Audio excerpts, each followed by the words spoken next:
You got that. Oh, it's 125. Do you guys know, have you ever seen the movie Jungle Book? Yes. Okay. What is Shere called? The tiger? Shere Khan. Shere Khan. Right? So, Samsher and I had a lot of conversation about, is he a tiger? Right? Is he a Shere? He came back and said he is Mr. Perfect. He's not a tiger.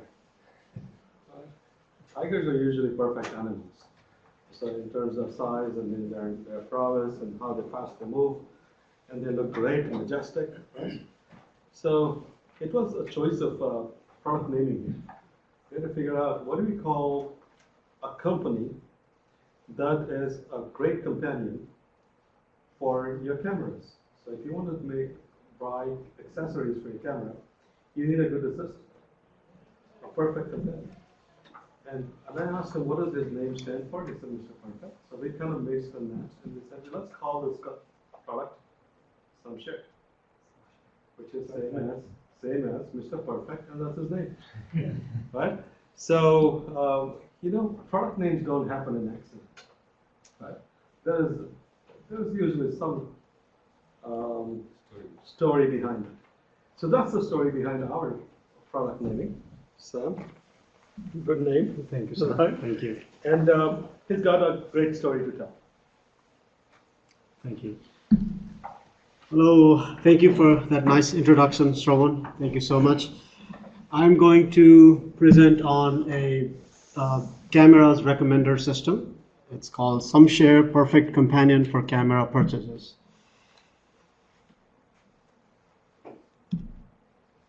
So just an overview, who is this for? It's for everybody that are interested in recommender system, IT planners, e-commerce app designers, and media and content managers. What is the problem? So I was very interested in recommender system and its broad application to all the domains. So that was my inspiration doing this project. I wanted to find out how big companies have worked and built their recommender system. So I chose Amazon camera products. So, and they're freely available CSV files in their public cloud system. So this is, the problem is there is a lack of a recommender system that can be scalable and can be personalized to a particular domain. So conceptual project timeline, if we start on December 2018, it can complete in about 6-7 months, July 2019. So it's just a conceptual project timeline, acquisition of data and data cleaning and testing and then deployment of the model. Okay, recommender systems are just a general system that's feeding the correct decisions for online transactions.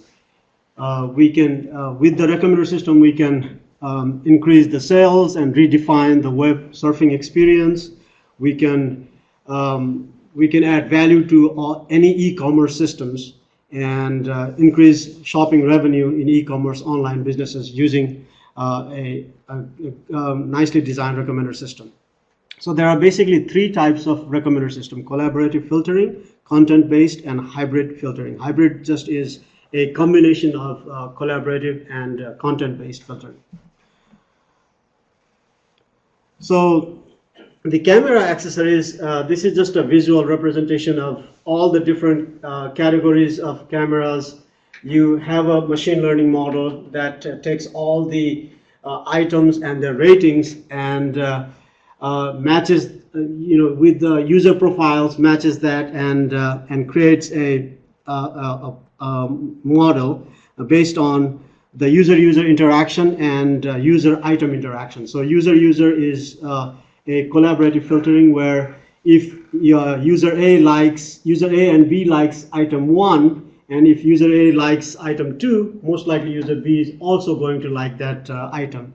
And content-based filtering is where you are it's item-based filtering. So there are a bunch of items that are rated by users, highly rated by users. Those items are going to be recommended based on the content filtering system. And the best approach to use the recommender model is to you combine both the content-based and collaborative filtering. So machine learning allows us to use this user model and profile of a particular user based on their sample interaction rated items, and with the model we can recommend items and filter information and predict the behavior. So here's the collaborative filtering. Just explain basically. It's based on the user-user interaction again. So whatever I said, user A and B both liking one item, and in the future, if another item is liked by one user A, then user B most likely is going to like that item also. That's the main theme for collaborative filtering. So this is all the user database, and we match the correlation match, and there's when we create the model using all the ratings of all the users, and that is fed into the models, and we apply that to an active user. The trained model is active user is introduced in that trained model to give us a recommendation. Okay, this is some more step-by-step process of how the collaborative filtering method works. And a conceptual recommender model.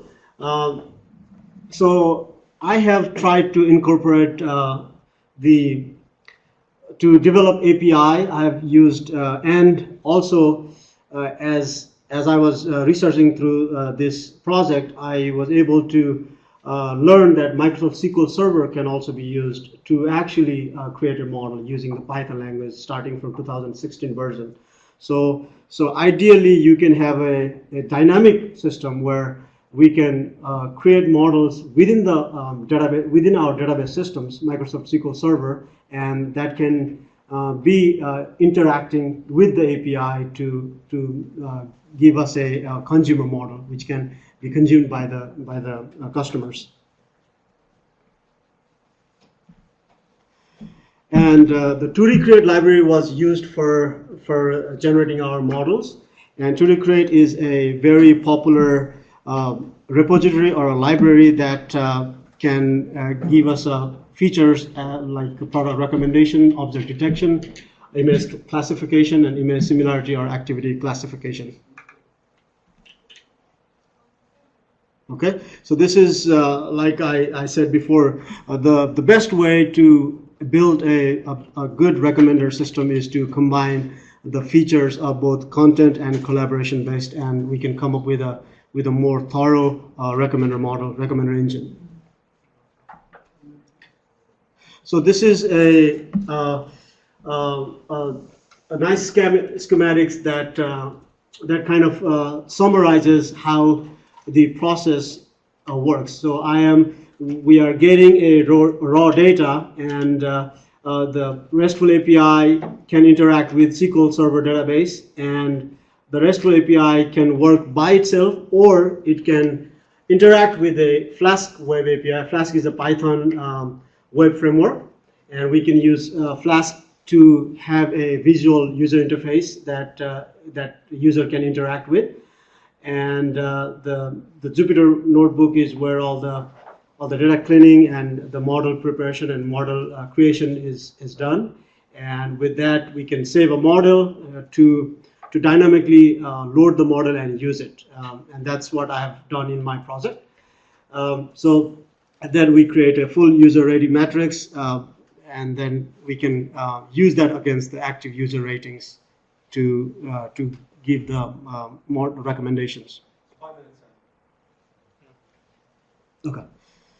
So this is just a slide to reflect on a fascinating thing I've learned, the difference between RESTful API and Flask API. So RESTful API is just a a representation, the representational state transfer, which means we don't even need a user interface. We can just have a RESTful API and then deploy it, and the recommender model can interact with that RESTful API to give us a result. We don't need any user interaction. We don't need any web frameworks.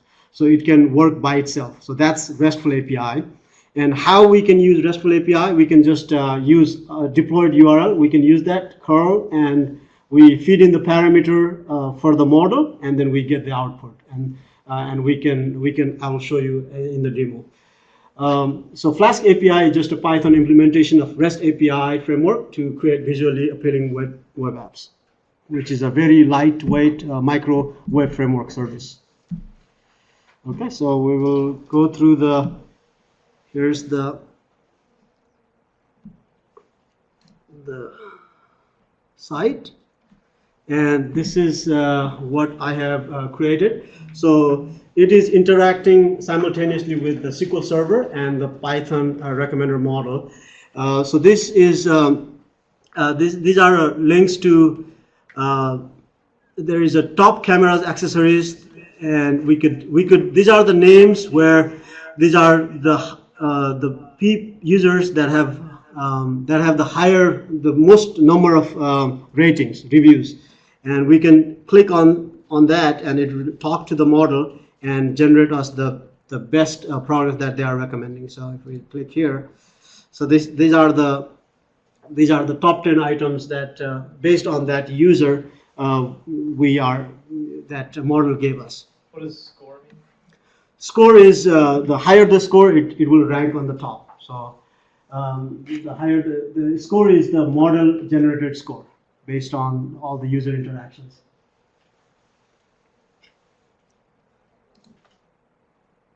And we can also give, if there is a new, if we Are these the recommended for Mara there, or what would Mara do given all of this? So based on the Mara's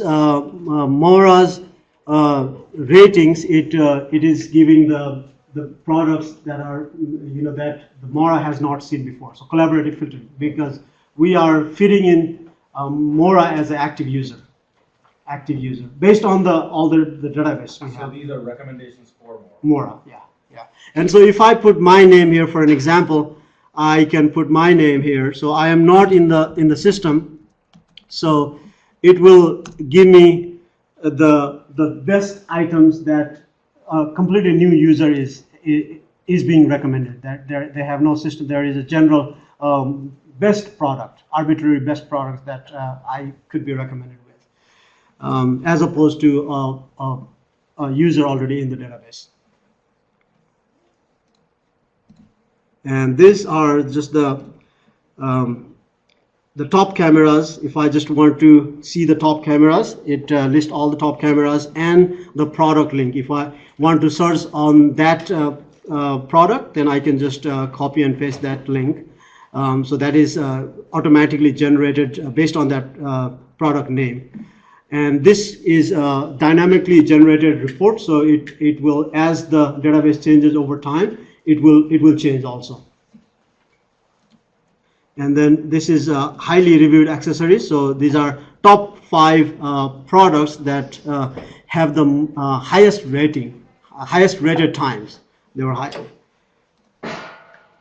And this one is the items that are organized based on their top star rating status. And that is my presentation, guys. Any questions? So Sam, you had your own learning moments. Yes. I know you were working like night yesterday. Yeah. So what were those moments? What were those learning moments? I know we had some good time, and then we had a roller coaster. We had a hard time. Yeah. I think the biggest learning moment was the integration. I think after going through this project, what I've learned is the recommender system is not enough by itself. You have to think about how you productionize, how you create user interface, and how many different ways you can scale that recommender engine. So as I was going through this, I've learned that another thing we can do with this, the advancement that we can bring onto this project is making it scalable. So using the elastic load balancer, if we talk about Azure or load balancer in AWS versus Azure, and just kind of making it more scalable for a big enterprise company for the recommender system. So What do you think of To Recreate? To Recreate is a very nice engine, a library that can be used for several different things. It is used basically in deep learnings also to do image classification, and there is a lot of use cases for To Recreate. And how are you representing, so what is a vector? Are you representing the customer as a vector, and how are you representing the customer? You know, for example, how are you representing me in numbers? So basically, I did a little bit of feature engineering also. So the way it worked was it would take the user ID and then use that in the model. There are two systems. One is item-item interaction. One is user-user interaction. So I could literally use the model to choose based on user or items. But I had to make it visually appealing by giving converting user ID to the name. So I did feature engineering to add names, and then just have a user interactive by names. So I chose all the unique IDs and converted those to unique names. I did a feature engineering. But this is basically user-user interaction. So I choose a user, and that becomes an active user, and we are recommending items based on other users. Good question. Yeah. This is for camera, but I'm sure. For example, imagine a system about a bag, or I just want to buy clothes, or the first time I want to buy a watch. Do you think this can be expanded, all those things? I just want to see what all others are thinking. Yeah, absolutely. It can be transformed in any other domains and any other, Before I do my search, I want to, this is like more like there is guy who knows his stuff, and he's rating on things with his knowledge, and I just want to defer to his knowledge. See what he's thinking. It's just a matter of doing feature engineering and taking the what features we need to fit in the recommendation system. So watch is you may take the users and the different watches categories and how they have been reviewed in general. What are their ratings? So you could exactly apply the same model. This can be standalone on a website. You know, you want to buy something and you just want to first get what's being up there. All right, thank you so much. There's a question. Okay. Can you explain more about Flask API and REST API? Yes. So I'm sorry. Actually, I wanted to show the REST API how it works. So I can quickly show you. So let's say if I didn't do Flask API. Flask is a user interactive framework that I designed, right? If I can just directly use the RESTful API. So I'm doing curl right here, curl my link, and I want to see highly reviewed items. So curl x get is the HTML request, right? So enter, and it is just going to generate. I could modify this to have a JSON output too, but here this is an XML output. So it is basically giving me the result of that highly rated item. So this is an example of RESTful API. RESTful API doesn't need a physical web framework. So if we need to just deploy an application, and you can utilize it to any servers, any other locations. So this will be really highly portable compared to a proper web framework that is designed using Django or Flask and so on, or C#.NET. So RESTful API will exist within itself, and if we have if we are interested in just a single score, this will be a very good use case. Thank you. Thank you.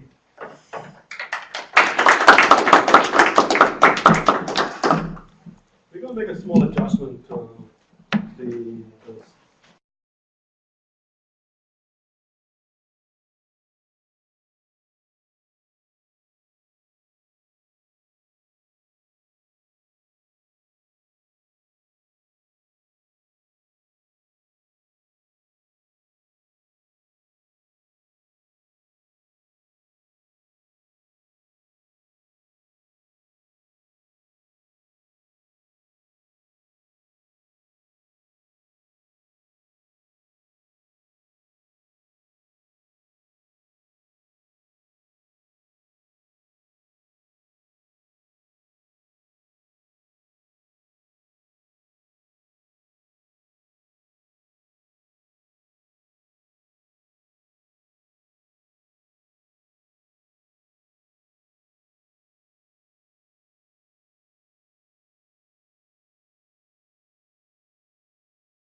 And give me a second, I'll give you a go in just a second, right? Okay, so just